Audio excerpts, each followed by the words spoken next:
One of the things about Indian Houck Dental Care, it's just a real relaxed, fun type environment. It feels like they're concerned about your teeth.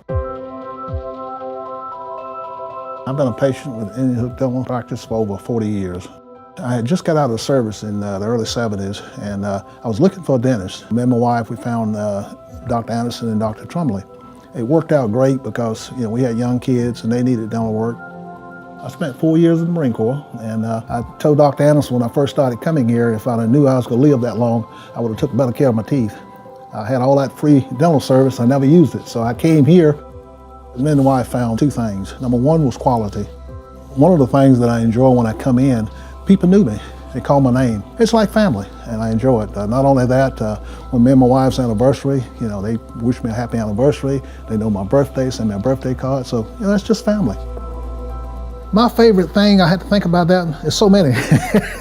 I've got friends, fear the dentist, and I watch them when they go to the dentist, they have to be sedated, put out, and all that good stuff.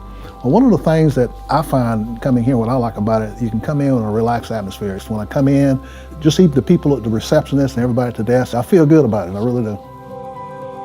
As a retiree, your dental health, your medical care and all that have to be considered. And I think Indian Houck Dental Care is one of the best benefits for myself and other retirees. When Dr. Anderson left, I had some advertisement come in the mail from different dentists, and over the years, even my company have had me try to get us to go to a network dentist. Dentists that's in the network, they say go here and there. And one of the things that we found, because of the quality, because of the price, and because of some of the other things that we found that was very acceptable, we decided we'd keep coming. And so when Dr. Anderson left, I said, well, I can't leave my family. I'm going back to my dentist.